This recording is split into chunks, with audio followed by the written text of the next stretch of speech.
So, guys, you know who Nick Cannon is. He is a producer. He is a television host. He's an actor. He's a musician. He's lots of things. A baby daddy. Well, we're going to get into the baby daddy stuff. Don't you worry. Yeah, that's what I was actually going to say at the end of your long list. What a lot of people know Nick Cannon as, in addition to all those other things, is the mother of all fathers. The mother of all fathers. I like that.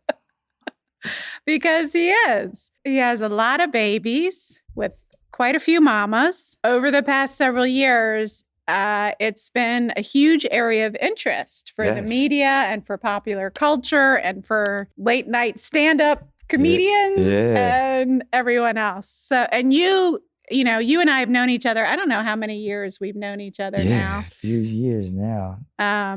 We met, I think, first when you were doing your talk show, and we've stayed in touch and remained friends. I know you like to call me your therapist. Yes. You are. I have. Much more than that. Like, it's not just like I see you every week and give you all my problems. I feel like someone that really cares. I feel like I'm sort of a love minister. I'll take that. I'll take that. And I've met a lot of your mamas. And, I want to get into all of this stuff because, first of all, Father's Day is coming up. It's, to me, this is a perfect time to have this conversation. And we're going to talk about a lot of things. As you know, Nick, I do hold your feet to the fire on stuff often. Quite often. But I don't think people fully understand, and I want to start here, that you are extremely earnest and well-intentioned and really want to do well in your work and in your community, but especially with your kids and in your relationships. And, I think it's easy for people to be cavalier and like, oh my God, this guy has so many relationships and is having all these babies. He must not give a shit about anyone. And, right. But actually, I really want to highlight that, talking to you and seeing how tender your heart is, and how much you try, as you like to say, juggling all those knives that you have to juggle at once. Oh, machete juggler. You're a good juggler. I mean, I was just, you walked into the studio and you said, I was asking you what you did today. You were talking about a television show you're producing and that you have a dinner after this with the hosts of the television show. And then you had a call you needed to make to one of your oldest kids, right? Yeah, my oldest son. Your oldest son, who's how old now? 12. He's 12. And he's saying, hey, Dad, I want to get together with you for dinner. Yeah. Right? And you just didn't even blink. You're like, all right, I will come. We may have to stop off at this work dinner, but then we'll go to the Grove and we'll hang out. And you just didn't even blink. Yeah. Where a lot of parents wouldn't necessarily make themselves available as readily and as easily. Yeah. That was really kind of cool to listen to. No. I mean, that's like you said, it's just the authentic way that I move. I mean, my children are my priority throughout my day, but I just want to be there it's funny because it is challenging because, having 12 children and there's only so much time in a day. Yeah. But I mean, it's funny, like, that's what I'm about to go do. After that, I'll probably go put, a few others to sleep, after he and I have dinner. And then I just had 3 of them with me earlier on set. I have a nursery in my office. Which is a good move. Yeah. So like, I, most likely will see all my children today. All of them. Yeah. Because if they weren't, they were either in the daycare or you're going to see. Yeah, I either seen them this morning. I woke up with them, it's a nice balance of. So you wake up with some, you see some at work in the daycare you have at work, and then you get together with some in the evening. There's bedtime. A lot of time I try to set my day up where I can actually pick a few of them up from school that are in school, so we do that. So that's usually, I try to clear everything from like 2 to 4 or 5. So that you can do all the after school stuff. Yeah. And then sometimes there's extracurricular activities like different practices and stuff. So depending on the day. And how do you do it? Like when 5 of them, let's say, because, all right, so let's just discuss the ages because there is a gap, right? So the oldest 2 are 12. And then Golden is 6. And then And then after him, Powerful is 2, but turning 3. So she's like, Okay. She's almost 2.5. And then you went on a spree. Yeah.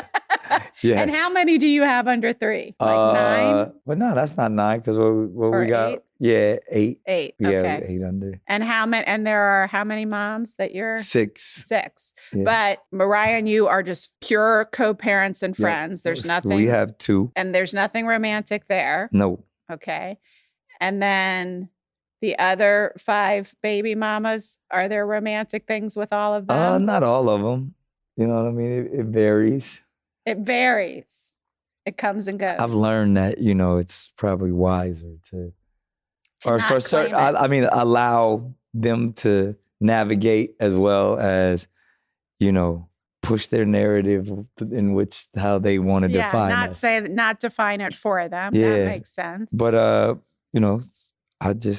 I'm a go with the flow type of guy. Yeah. But one of the things, so all right, let me just ask you about Father's Day. Okay. You got all these kids. What do you do? Who do you spend Father's Day with? Like, how do you handle Father's Day is supposed to be for me, right? Yeah. So I'll probably go spend it with my father. And so not with the kids necessarily. Well, I mean, I'm being a tad bit facetious, but it's actually during that time because I have 3 of my or 4, we're counting the twins. I have 4 birthdays in the month of June. Wow. And that weekend is a birthday weekend as well. I think it's, things are balanced out based off of trying to be accessible and available on the actual day. But the same way that I balance every day. So you'll just make the rounds. Yeah. Yeah. And you'll work it out between the birthdays and visiting and taking some to maybe with you to see your dad. Exactly. If you do that and Yep. So it'll just be, certain time throughout the day for, but some dads don't even get acknowledged on Father's Day. So I'm just happy that people want to acknowledge me and spend time with me. Yeah. Well, I mean, I think it's important. And I think it's, it's not just you being celebrated, but it's that day of celebrating the relationship between you as well. And you've talked before. I want to talk about this because I don't think you have to have 12 kids to have, certainly compounds it. But all of us, I don't know a parent who doesn't feel, certainly not a working parent, who doesn't feel a certain amount of guilt or conflict over how often they see or don't see, like feeling like they can't give their kids enough time or that they're being pulled in too many directions. Yeah. So how do you handle that with so many? Even if they were all living in the house with you, it would be hard. Yeah. And they're living with in all these different homes all over the place. I struggle with the idea of attempting to be everywhere at once. Because we know that's impossible. Yes, it is. But I still try to do it. I try my best to make sure that my presence is felt each and every day. And, and not to compare anybody else's parenting approach, but I'm pretty happy with the ratio in which I can, be effective in my children's lives. And, I'm also often on set shooting something or out of the country or on the road on tour. So even with that, I know there is, like you said, there's that guilt of like, man, I wish I could be there more. But it's not from the negligence of just not making time or being selfish and only focusing on me. Like every ounce of my free time is dedicated to my children. And what about their mamas? But that's a whole nother thing. Well, but it all, I always say like whoever wants to hang out with me, I make myself available. Yeah. Yeah. But it's also, like we talked about, some of them are living their best life, doing their own thing and don't need me to be as accessible to where someone is like, yo, I'm here because of you. I'm here to, make this partnership work. And those are the ones that I probably do lean into a little bit more. Yeah, I've noticed that. Yeah. Having met men, and not all of them, but many of them. And here's the thing that I wanted to ask you about. And I've, held your feet to the fire off and on about this. So you're, non-monogamous. You're open about that. Yeah. But what's interesting to me and what I wanted to kind of pick your brain about, just understanding your perspective on this, is that so each of these women who you are romantically involved with are monogamous with you. I would like to believe so. Well, that's the plan. That's the agreement, right? I'm not saying they maybe are doing I never something. made an agreement, but also because I get this question quite a bit too. And like I said, I treat everyone like individuals. I learned that. And the conversations are different. Some will say, because of their character, they want to be monogamous. They're not looking for anything outside of what we've built. And they're very content and happy with the scenario. There's some that tell me that, this is cool for the time being. Or there's some that, but I'm not the end all be all. Then there's some that'll say, I really enjoy the co-parenting space, and I really like you're a great parent, and this is a healthy co-parenting relationship. So I feel like, again, as one who goes with the flow, I'll take it however it comes. Yeah, and that actually, because I'm in multiple scenarios, I can't really argue how one would want to do it. So, but are you going to continue to, because for a lot of them, you're financially supporting them, you're emotionally supporting them. I mean, separate from the stuff with the child you have together. I do things for them as well. Yeah. And so if that person who you are supporting emotionally, literally, and financially decided that they still want to be in a relationship with you, they want all of that, but they also, because maybe they want someone that they don't have to share, or they want someone that maybe they start dating, or maybe at that point, what happens? That's all up for discussion. Yeah. I'm not like, absolutely not. It's more because I feel like, again, you have to be aligned and have a healthy balance. Yeah. And allowing new energy into a world in which, if our children are supposed to be the focus. Yes. I would question, like, all right, so you're searching and seeking something for yourself, which you should, but that really doesn't involve our parenting. I mean, as much as it does, but it's like you wanting to be monogamous or have something of your own with someone else. How does that look for you as a mother, especially a mother of an infant or a mother of a toddler, or, as they get older? If you're asking my preference, I would probably say, if that is something someone I'm involved with is looking for, I would hope it would happen a little bit later, once you've come into your own of what our parenting infrastructure looks like. So once the child's a little older and the system is in place. Or we got it understood, because if we're still figuring out how to raise this child in this unorthodox situation, and then you enter, it's already complex with my world, and then you bring another outside energy that doesn't, like, I don't know this person. I don't know their motives. I don't know if they're excited why are they so into you when they already know that you are the mother of my children? You know what I mean? The same way that I look at when people want to be in my life and they're new, I'm skeptical. I'm like, do you love me for me? Or is this because you want publicity, or you're intrigued? Or they just want your sperm because you evidently have very magical sperm that swim very well. You said it, not me, Doc. It's magical. Nick Cannon has magic sperm. There's the headline. That's what we were looking for. Nick Cannon has magical sperm.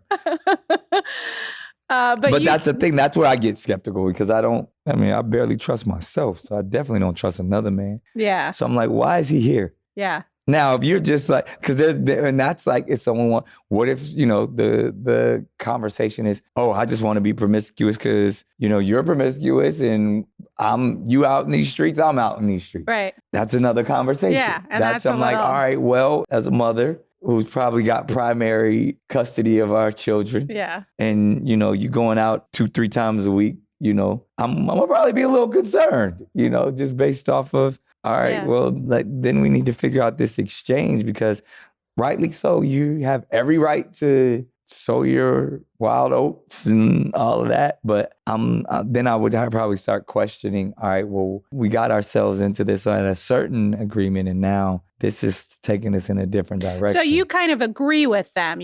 There's like a plan in place, right? Yeah.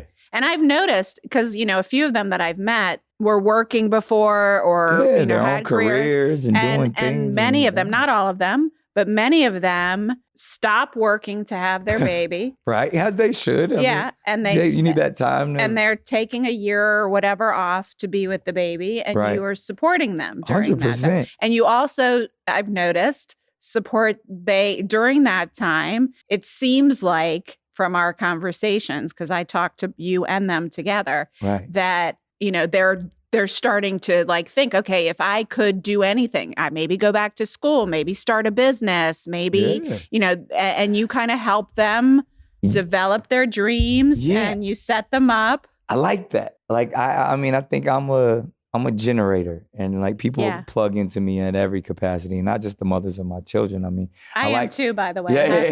I'm a generator. Generators. Like, I think I like when that's human design. I like when I can help people. I like if I can help you make your dreams come true, even with my children. Like, regardless of what your opinions of, my lifestyle or how this is, one thing that cannot be negated is that all of my children will have opportunities, privilege, and abilities to do whatever they want in life. Aww. So there's not, if you want to be a neuroscientist, let's figure it out. Let's start now. Let's figure out how to get you on the best academic plan because you want to be a brain doctor. Yeah. If you want to be an actor, like, let's figure out what we have to do. Obviously, there's some nepotism there. There's some doors I could probably open and strings I could pull. If you want to be an athlete, you're financially set up to be able to get the best trainers and the best diets and the best process. So there's nothing on this planet that I can't say, allow me to assist you in your dream and your goals. And I say the same thing to the mothers of my children. Like, yo, you want to start a business? You want to go back to school? Like, yeah, because a lot of them are starting businesses and going back to school and doing different things. Live your dream. Like, if I can help you live your dream, let's do it. Well, the place where it seems to get tricky is that for many of these women, and granted, they have little babies. They're feeling hormonally vulnerable. They have there's a lot that happens when you have a baby, right? And you feel overwhelmed. I mean, you know that better than I after all these babies, right? Right. But for these women that I'm thinking of, and it's certainly not all of them, I would say maybe it's 3 of them, I'm guessing. I don't know all of them. You are their world, like their entire... You think so? Yes, you are their entire focus emotionally. I mean, not that they don't have, maybe they work or maybe they whatever, but they are completely focused on their relationship with you. They're devoted to you and the baby, but they're devoted to you. And where I see you getting into trouble again and again is you're individually devoted to each of them, or that you're involved with. You're devoted to all your children. Right. But with the women, you're devoted to them, but that is divided. You know what I mean? Yes, I hear what you're saying. So like, I don't know if they would all agree with you in that statement, though. Yeah, I don't know. They would. I don't know. The 2 I'm thinking of, I don't know that. I don't know if but even if they were sitting here, I don't know if they would say, Nick is my world. Yeah. Well, I know that you are their world. They don't say that.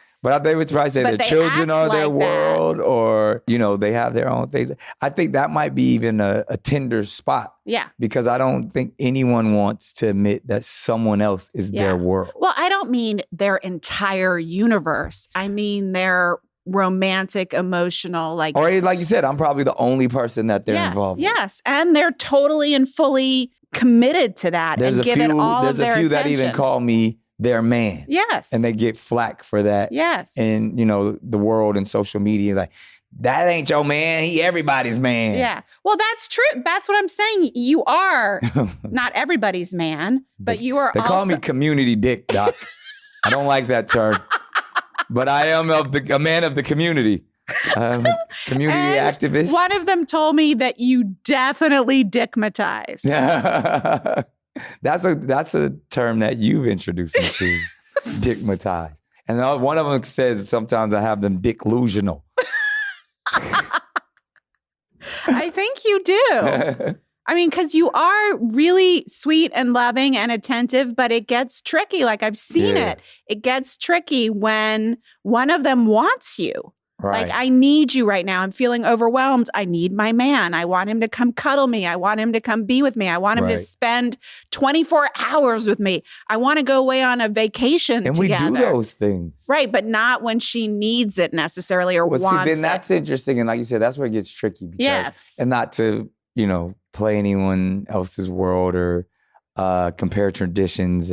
But as a man, as a provider, and I've heard this in, monogamous scenarios, that if you're looking for a man to be a provider and a lover, he can't be both at the same time. No, but while he's out providing, right, he's not going to be able to be home loving and comforting. But while he's loving and comforting, he can't be providing. Yeah, and me being the superhuman that I believe that I am, with my narcissistic approach of myself, I believe I probably can do both more than most. You definitely can. I don't know how the hell you do it, but the difference between what you're in versus the monogamous traditional whatever relationship where someone is either in provider mode and isn't going to be available to you for that home nurturing. Yeah, home nurturing. But when let's say you have 20, but like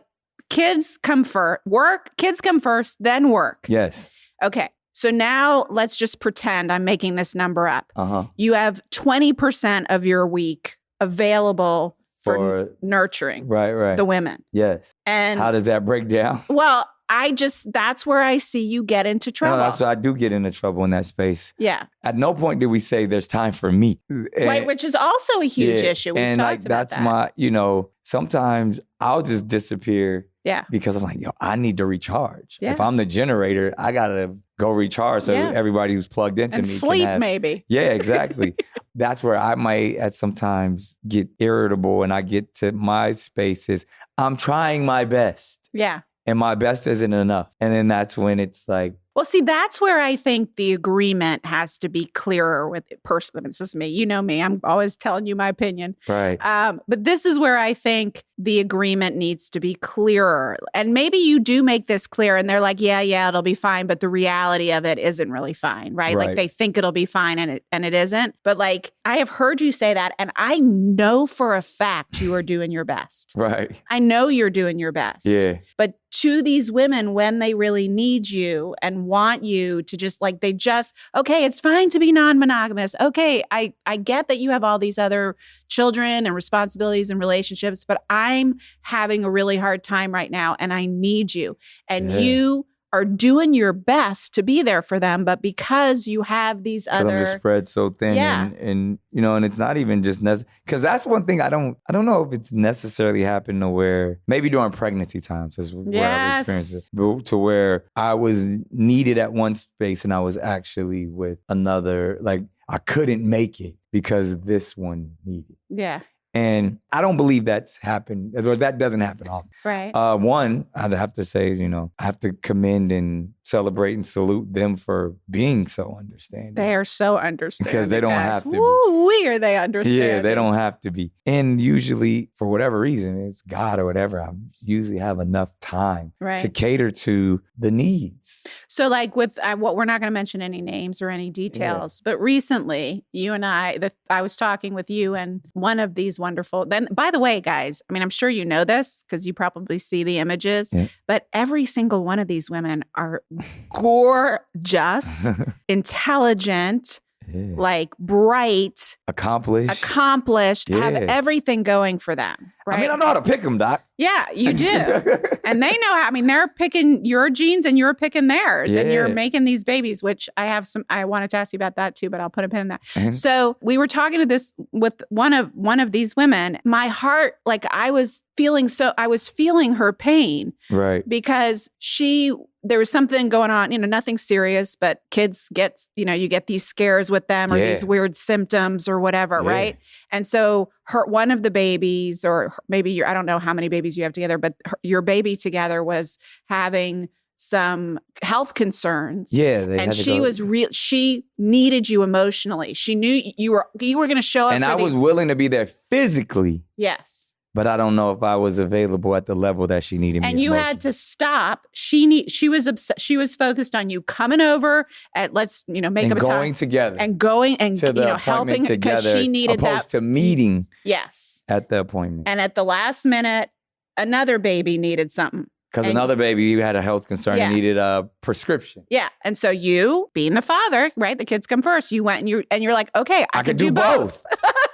Right. Yeah. I'm going to go get the medicine. And show. then- But she needed you. And because of past, trauma and triggers of me Yes. not being there, Yes. I probably was looking like I wasn't prioritizing. Yes. And they Yeah. all have wounds, or several of Yeah, them. because I fuck up all the time. Around not feeling like they are. And they compare my to fuck each ups other. usually are because just of like malpractice. Like, What do you mean? Like I just being a dumb man. Like I didn't do what I said I was gonna do, or I forgot to call, or you said I was one late. person's Mother's Day Oh card yeah, to like the- I do dumb shit. Like Okay, wait. I try to write handwritten, thoughtful Mother's Day cards, and they get switched up. Yeah, which I, by the way, feel somewhat responsible for, not the switch up. Yeah. But we just had a conversation with another one who was saying, I don't want the same Mother's Day words that you give, the same flowers and the same card. So I said, okay, I'm gonna do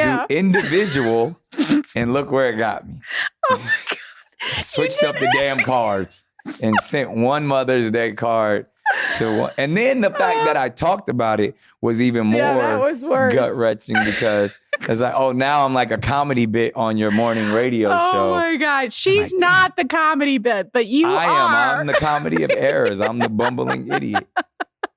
That was a bad one. My life is like literally, I'm the Black Larry David. It's like, curb your enthusiasm. Like the thing that you think will happen actually does happen, and worse. And worse. Yeah. And so you mess up that way. Yeah. And but I mean, I'm trying my best. So it's not. So it's never. There's nothing ever manipulative or vindictive. But things happen. Things fall through. Yeah. But then they feel shafted or unattended to or disrespected. Yeah. But they're very forgiving. Because they love me and I love them. Yeah. I think at the end of the day, and we have children together, and we love our children, and we're in this. There's no running at this point. Where you gonna go? Yeah. Like we're in it. Others are gonna have opinions. We can have opinions, but at the end of the day, this is the challenge that we've accepted.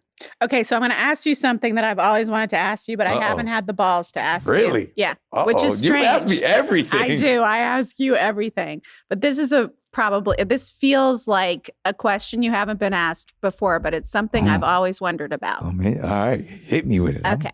So you're a very spiritual man. I know that. Yes. And you've had many experiences, I think a lot over the past several years, where you have had these moments where you commune with spirit. Yes. And you get downloads and you get messages. Yeah. Did God, I don't know what do you call spirit? He's a God. Okay, God. So you've had these, like many of us, I have conversations with God too. I get downloads in different ways. We all do. Yeah. But you've shared with me that you've had deep moments when you're in the woods or in the desert and where you're really going into that connection. With one. Yeah, like with oneness. Yeah. So did God tell you to have all these babies? You know what? Because I got in trouble about this too before, because I would say because people would ask me, am I done? And I always say, only God can let me know when I'm done or not. Because as much as I was open to every single child that I have, I can't say the majority of them were planned. Yeah, they weren't. So if I look back, if I looked at my life, if you would have told me in 2012 when I was still married and really just diagnosed with lupus that 10 years from now or 12, because it's 2023 now, that I would have 12 children. I'd be like, fuck out of here. Like there's no way in the world that I would say I would ever plan that or that I would even think that would happen. But in those moments of communing with spirit, and again, a lot of people say, he's having all these kids because he's been on his deathbed before. He doesn't know tomorrow's No, I can attest because a lot of these moms, you do have freaking magic sperm because several of these women have been full on birth control. Yeah. And gotten pregnant. Yeah. And not wanted to get pregnant. Yeah. And have gotten pregnant. So I can't say, I lend that type of stuff to God. Those are miracles. God told you that this is part of the plan? Because I feel like you've had that conversation with them. But now it's almost like when you have these manifestations or even these visions, if that's what we want to call them, I'm like, oh, it all makes sense now. Because you get them in pieces or they're fragmented And so is it like the Father Abraham conversation? Like you're supposed to be like Abraham. You're going to be the father of many nations. Yes. That's what I'm wondering. I've never heard that clarity, but I heard that like, you're going to be a father of many. There's going to be your great influence, your lineage. Your offspring are going to do great things. Like I've had that and I'm like, oh, well, the more the merrier. We roll the dice to the name and what you will build. I've had the vision that my name will be as great as like the Rockefeller name. Yeah. And when you think of like, John D. Rockefeller and even his father, like what they built for not just American culture, but global culture. And did they have 10 or 12 kids? He had a lot. Rockefeller had a lot of kids. Yeah, and a lot of them weren't legitimate, but he did have a lot of legitimate kids too. Yeah. So you have gotten that message that your lineage is going to serve the world. Yeah, and I'm careful even how I talk about that because I don't like to say, like I don't use the term legacy anymore. Lineage, I'm comfortable with. Why don't you say legacy? Because legacy is about what you do, not what you produce. Ah, okay. Like my children hopefully will have their own legacy. Yeah. What did you mean to the world? If my legacy was to have children, that's not impressive. What do you want your legacy to I want my legacy to be I probably want my legacy to be someone who did for others, someone who built hospitals and education facilities and, left literature and content to where say, wow, he was a thinker. Yeah. He was a doer. He cared about people. That's your legacy. Now, my lineage, that is my offspring. That is, my DNA and, spreading my genetics. Your seed. Yeah. The Genghis Khan. Like, even when you think like Genghis Khan, or someone like that. His legacy. Are you like Genghis Khan? No, but I've been compared. The modern day Genghis Khan. His legacy was one of a warrior, considering or regarding what side of it you're on. Some look at him as a great person, some look at him as a tyrant and a evil person. He's in every one of our gene pools. Yeah, we're all related to him. Yeah, we're all related to him. So everyone in the world is one day going to be related to Nick Cannon. That's what they said. They did this funny National Geographic meme. There's like in 2000, I think it was 2250, everyone will look like this, and it's just different variations. I did see that. That was funny, like different versions of Nick Cannon. So, I mean, there's enough DNA out there, but I don't know. Like lineage is something that you are supposed to be proud of. Yeah, I agree. But legacy, I think you got to separate legacy and lineage. And so right now, you have. There was this big LA Times article talking about your work and your net worth and whatever else. Yeah. And I know, you got your hand, you have your own production company, I think you're an executive producer of The Masked Singer. Yeah. Executive producer of Masked Singer. You star in, and you also host it. You star in tons of shows. You're obviously making bank. Yes. But I'm investing in things that I also live every day. I have a diaper company called Incredible Diapers. I'm one of the investors and owners in the new resurgence of Toys R Us. Oh, yeah? Yeah. So we're doing, in that space, we're not only just making toys, but content as well. Yeah, that's so important. I feel like, that's my world. Like, obviously, I used to be the chairman of Nickelodeon and ran the teen division. So... And I had a few kids then, but now it's like, you get them I'm making them, it's a factory over here. We're making products, content, we're doing it all. Yeah, you are like a factory. And you're also, I think you told me that you are getting some sort of certification or degree in child development. Well, that's now because, I went from 2016 to 2020, I went and got my degree in criminology from Howard University. I don't think anyone knows that. Yeah, it was like a big story for a moment, but I think everybody thought it was like a gimmick, like a Rodney Dangerfield back to school. Why did you do that? One, for my children at the time, my oldest, I was always an advocate for education and they were like, Dad, well, you didn't even go to college. And I was like, well, watch me. Yeah. And I had a little free time because I had took a break off of morning radio for some time. due to health. And I was like, well, I'll take that same amount of time and go get a degree. And it just so happened to be during a time where there was a lot of social activism going on. So I dove really deep into like facilities of incarceration and, the criminal justice system, and doing a lot of work in penitentiaries and with juveniles. So it made it the stuff that seemed like doing research and papers on, it was like I was living this life. Yeah. So it was the work I was already doing. I just had to organize it.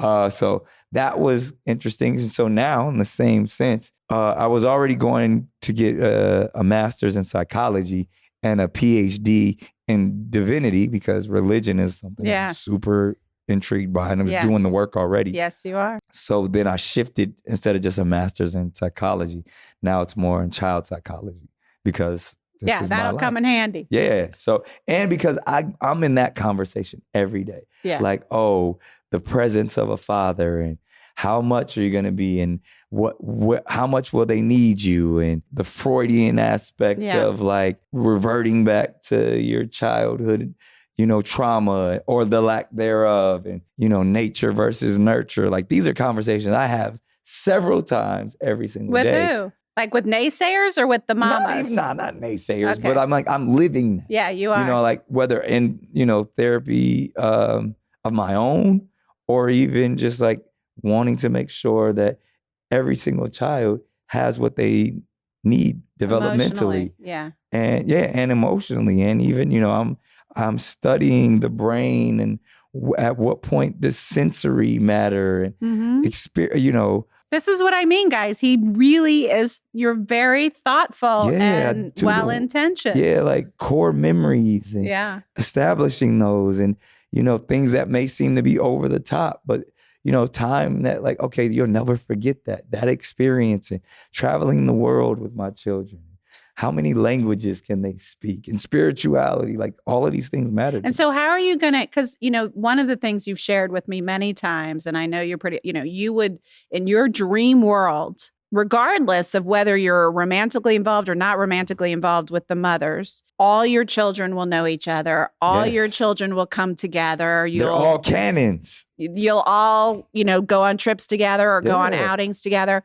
But They probably go to the same schools. But that hasn't really, because, some of the mothers are holding out on that. Yeah. I mean, again, I one thing, as much as that may be a wish of mine, I got to respect that that's not a wish of everyone else. Yeah. That would make things so much easier for you. If they could just all come over for Father's Day, how good would that be? I think that we'll get there. I think one thing, and I've witnessed some of my elders in the game, once the children get of age to make their own decision, that naturally happens. Too. Yes, I have definitely seen that. Yeah, because they're currently under their mother's jurisdiction. I kind of play by mom's rules. But once they can make their own decisions, I would hope and pray that we've established a strong enough a relationship that they're going to want to come hang out with me. Yeah, I can tell the 12-year-old was calling you up to hang out. Yeah. And so... I'm the cool dad. You are the cool dad, Nick. So, with your kids, obviously, I'm assuming the twins... Yes. The 12-year-old twins. The 12-year-old twins, the oldest twins. Yeah. Back to the magic sperm. Yes. All right, so the oldest twins know, and you've had conversations about your lifestyle. Yeah, we're very open. You're very open with each other. Yeah.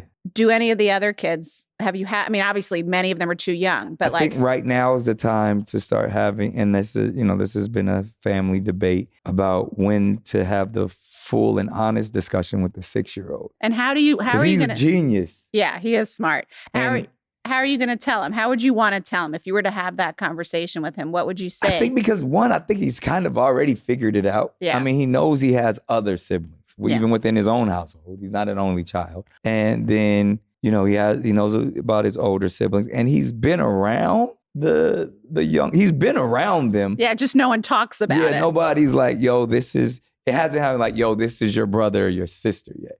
And I think the school that he's in, I think he's on the internet and stuff. Yeah. So he knows that his dad is known for having a lot of kids. And he's never asked you about it? Not yet. So I think the time is now. Yeah. To where before another kid at the school says, hey, your daddy. Yeah. So, but I think it's not going to be a difficult conversation. Like, what would you say? I'm just curious what you would say to a sick. You probably, I would be like, your dad or daddy already has, a lot of kids and you're special and I appreciate our bond and things, but I also have, other relationships that have produced other children that I love dearly as well. And I would ask him how he feels about that. And then we would have, because I had to have that conversation with, my 12-year-olds. And it wasn't like, yay. Well, no, part of it was like, yay. Who doesn't? I have all these other siblings. Yeah, but then it was like, oh, well, what about me? Yeah. Where do, and it was even, with my oldest daughter, it's like, well, you love me the most, right? And I was like, all right, well, let's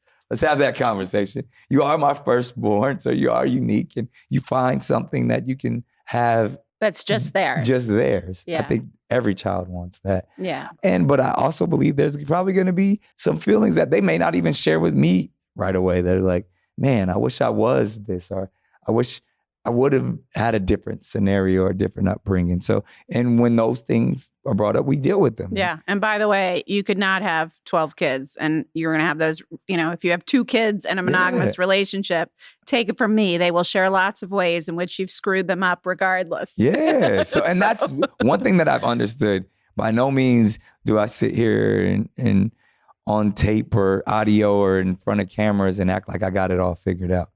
I mean, that's one of the reasons why I try to sit and talk with you as often as possible and other professionals to say, man, this is different. This is challenging. This is unorthodox. So, and like you said, even with one child, there's going to be complexities. There's going to be things where I might operate out of ego, or I might say something that I didn't really mean. Or you get triggered and your abandonment issues, which you deny. My own abandonment issues. Do you acknowledge now, at least after, because you were having some trouble. You kept fighting me when I told you had abandonment issues. Yeah, because it sounds such like a bad term. And it's not. I have abandonment issues too. But I think, and under the guise of that, we all have abandonment. Okay, fine, Nick. I will accept that. Nick doesn't have any more abandonment issues than anyone else. But I probably do, because I was raised in an unorthodox scenario. And, there's probably been times where, remember that little boy waiting for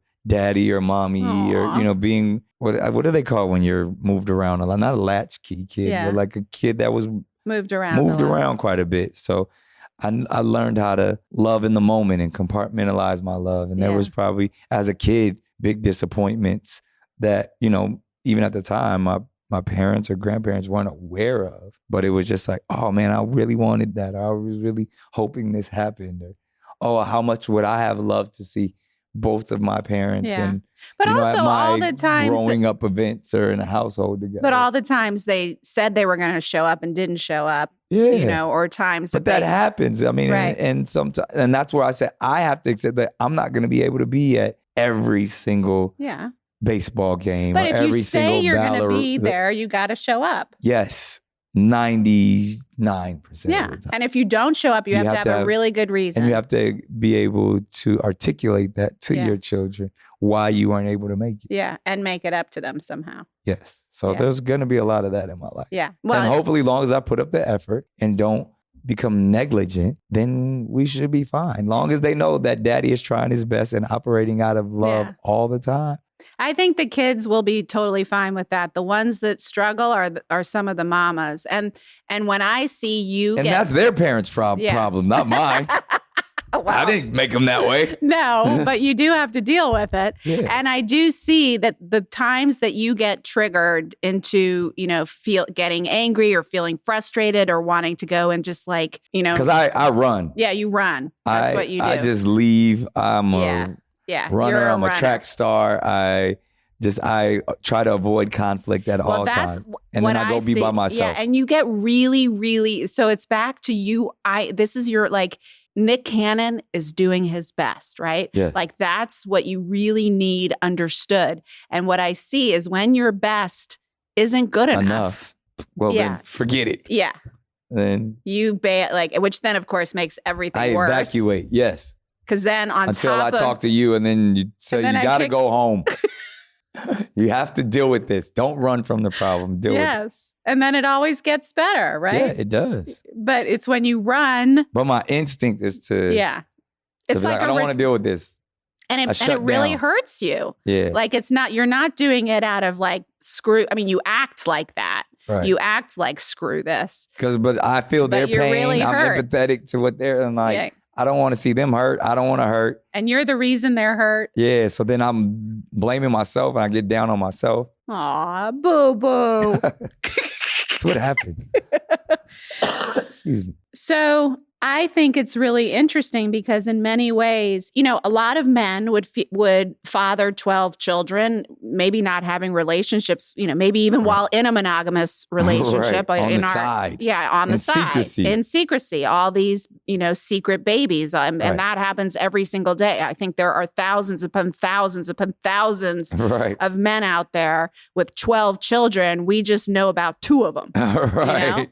That's true. And the difference here is that you're not only owning it, but I watch you. You really do your best, and you do pretty damn well given how much you work and how many women you're involved with. Yeah. You show up for them. Even if you can't show up for them physically, you show up for them on the phone. You let them know you care. You're involved in their lives. You let them know you're interested. You let them know you love them. Yeah. And you really want to understand and give them not only the best opportunities, with whatever their dreams are, but to really give them the infrastructure that they need to follow their dreams. I do. At the core, just like that's where I feel like God put me on this planet to actually try my best at accomplishing everything you just said. And so I'll ask you the question that you get asked a million times. You say it's in God's hands, whether you're having more. I don't know. I really don't. I'm getting up there. Like, I'm a man that'll soon be in his mid-40s. So. Well, listen, look at Robert De Niro and Al Pacino. Yes, they in their 80s. They are inspiring me. Yes. Oh my gosh, by 80 you'll have 50 kids. Oh wow. But they'll be spread out. So as long as everyone's happy. So there's no vasectomy in your future. There's no. You never know. That you know of. I've definitely contemplated deeply about, because this is what I will say. I no longer want to be careless. Okay. I want to be a lot more intentional with life, and even especially when dealing with creating life. Yeah. Because I love all my children, but I probably wasn't intentional. I was kind of like, if it happens, amazing. Right. God's miracle. Where now, I have 12. Yeah. So everything from no matter how much money you make and no matter, you can't buy time. No. So I want to be intentional in all of their lives currently. And I don't want to spread anyone else any thinner than they already are. So with that, if I do have more children, it will be very intentional and the timing will be the best timing that I believe it should be. But the other ones will be a little more self-sufficient. There won't be any more accidents. Yeah. Or oops. Or what are the other terms that people use? Where it's just or unplanned or surprises. Yeah. Yeah, they won't. Although there might be, because your boys can swim. And as some you of say, these I have mamas, magical sperm. Yes, you love that. And some but of the I'm being women. more intentional with even my practices. The celibacy thing, that never worked. No, that did not work very well. We tried that for how many months did that last? I think it lasted like 3 months, and then like 8 kids came after that whole sabbatical. You saved up all the magic. Yeah, it's like, don't do that again. That's like when you like hold back a well or like a geyser. And it's like then you let the dam break and the levee.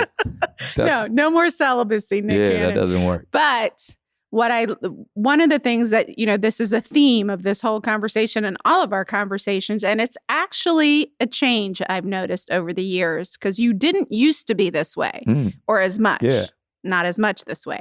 The Buddhists, will say that suffering comes because we are either living in the past or we're living in the future, right? We're thinking in the present. And every time, we're talking about these issues, or with many of the questions I've asked you, you're like, we'll cross that bridge when we come to it, right? Like whether it's with the women, I don't have a story about how they were going to be or how I should be or what should happen.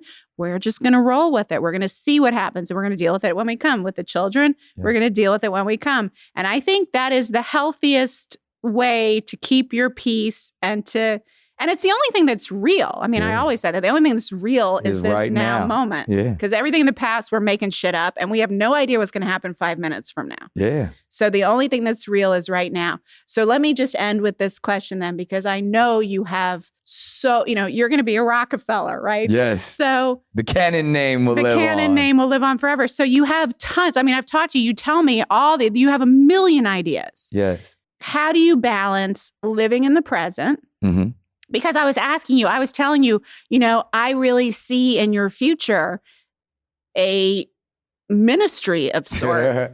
Now, then they'll think it turned into a cult. No, you're not. He's not a cult leader. But I mean, like, you're not Kanye. But like Kanye tried to do on Sunday. Which was a beautiful thing. It was a beautiful thing. Shouts out I thought to that the was Sunday amazing. service and Jason White and all those people. Yeah. But I think because I grew up in settings like that. Yeah. Was very organized and I would even say judgmental. Yeah, no, this wouldn't be that. Yeah, religious. I flee from that naturally. Because people talk about that all my life. They were like, oh, you're going to be a minister. No, I don't see that. I see you doing something with music and spreading love and spirituality. And so when I said that to you, you were like, yeah, that's definitely like, that's something I think about. And I said, so when are you going to do that? And you're like, I don't remember how you put it, but the message basically was God will tell me when it's going to happen. Yeah. Right. So is that how you approach all of your career plans or creations? It's interesting like what because happens? I've had so many ups and downs and a lot of disappointments of things that I am a control freak and I've had to learn to let a lot of that go because there's so many blessings that come when you allow whatever's source to going to flow. happen. Yeah. And I used to be like, oh no, this has to drop this day and this has to come out this time. And then it never happens the way that you want it to. So you can still be a director and a navigator, but allow the ocean to drive you. Okay. So it's like, I just got to steer the ship. Yeah. So in that, I have great visions. I know I have manifestations. I know these things will occur. Yeah. But it's like, time is man-made. Yeah. So whenever it's going to happen, literally positions itself, I don't care. Yeah. I know it's going to happen. That is really, guys, I want you to listen to that because that's what I'm always teaching you about manifestation is that you set the intention. You understand that it's going to happen. The seed is germinating beneath the ground, even though you don't see it and you don't know when it's going to break through and you don't know when it's going to blossom. Yeah. Right? And but so you literally and figuratively are planting poop tons of seeds. Yeah. Yeah, that's really including what it with is. Your magic sperm. Yeah, I plant seeds and I watch them. I water them often. Yeah, but I don't sit like they always say. Like have you ever watched a tree grow? Yeah, it's the most frustrating process ever. Yeah, you just gotta put the seed in the ground and nurture it, and don't put it on man's clock. Yeah, just let it happen. And you might have planted a mustard seed. You might have planted what's the one that is the one that doesn't look like it's gonna. There's a certain type of plant you put in the ground. It's it doesn't sprout ever, and then overnight, all of a sudden it booms. I think it's bamboo. Is it bamboo like that? I think so. And it can be a lotus that has to grow through mud and adversity before it's gonna blossom. Right. Yeah. So you're a seed planter. I plant seeds, including sperm seeds. Yes. But literal seeds too. And the fertilizer will do what it does. Yes. The magic sperm fertilizer. Yeah. So see, I feel like every time we have conversations in public, it's often you asking me a lot of questions. Yeah. You got to come on my podcast where I get to ask you. Anytime. We're going to dive into quantum love. Anytime. Because I live by that book now. Aww. So I want to break it down. I have so many questions. All right, I'm ready. Yeah, we usually talk about it on your shows where we have 3 minutes. Yeah, so I need one of these sessions. So you got to come on Cannon's class. All right, and then we will sit down and I'm gonna hold you. Well, I'll let this one air first. Yeah, so that's true. You'll be competition. Our next part will be 2. Me interviewing you about quantum love. And I'll be like you and say nothing's off limits. And then I'll dance around the question like you do. But mine is more from an intellectual academic approach. How did you come up with this theory? Yeah. All right. I won't be prying into You like can. I know your family. I Yeah, don't want to you talk do. about them. So You do. You saw my kids building Legos. Legos, Yeah. they're dope. So, but like I really want to like some of your philosophies. I'm intrigued by, and even now dealing with like spirituality and how does one who has a very clinical entry point now like master quantum love and teach it and still you have to walk in both worlds. Yes, I do. So, mostly I walk in the quantum world though. Yeah. That's where I enjoy to be. So is it like, all of the stuff that you learned in like school? No, it's all, I say that, and we'll talk about that. I don't want to get too much into me because I'm focused on you, but basically I work in both the logistical and quantum field at the same time. Yeah, I think the dude wrote this book called Proof of Heaven. You read it? Yes. Eben Alexander. Yes. He opened up a lot for me. Yeah. Because I was like, oh, you can have a scientific approach. But there's also a lot of things that he had to let go. Yes. Once he stepped into the spiritual world. Well, you have to let go of needing, because scientists prove everything. Need proof. Right. And with quantum love, I wrote that book with my husband, who is senior proof. In mind. Yeah. I don't even know. I have to ask him if he ever even read it. He read parts of it. But I wrote it because I wanted all the data and all the science and all the research. To be, as a matter of fact. Yeah. And backed up. Yes. But lots of what I know absolutely to be true and have learned in practice is definitely true, cannot be proven by today's science. Yes. So you have to be willing to walk in both worlds. And today's science is so fluid. Yeah, it's really changing. Like even you can have the proof in the back. Like, you know where I want to go, and I'm really dying to go to like the Monroe Institute. Yes, it's a scientific institution about spirituality. Yeah, or the Institute of Noetic Sciences. Yeah, that would be a good one. Let's take some field trips. Yes, let's do it. All right, Nick Cannon, thank you for being a miraculous Rockefeller-worthy planter of seeds in the world. I receive it. You're welcome, Doc. Thank you for having me. With your dickmatizing magic sperm. Thank you for spending time. I wonder what part of this whole conversation is going to go viral. Like, what's the headline? Magical sperm. It's maybe one. Yeah. We did dickmatize already. Yeah. We went viral with that one. We'll see. We'll see or if I probably misspoke and said something that people are going to. Well, they'll take it out of context. Yeah, of course. But that's one of the things I love about you is that you don't worry about that shit. Nah, because then we get to have, like, if anyone actually takes the time to listen to our conversation. Yeah, then they like, if we get a few just to say, let me see what they're talking about. Yeah. Oh, he does. He's not a demon. He's a good, nice guy. Good guy. Yeah. Like I always tell you, you're unbelievably adorable and lovable, even though I'll never be your baby mama. I don't intend to. I definitely understand. Oh, thank you. Yes. Your husband's a good man. We're family. Yeah. We would never cross. No, but I understand how irresistible you can be to these women, and they're amazing women. So yes, they are. Kudos Shout out you. to them. Let's Shout end it out just to these amazing applauding women. and celebrating these women that put up with me. The patience of saints. Yes. And they're gorgeous. It's not me. I'm not doing anything amazing. They're the amazing ones. Yeah. You're just giving them hell. Yeah. And babies. Yeah, exactly. Thank you. No problem. Thank you.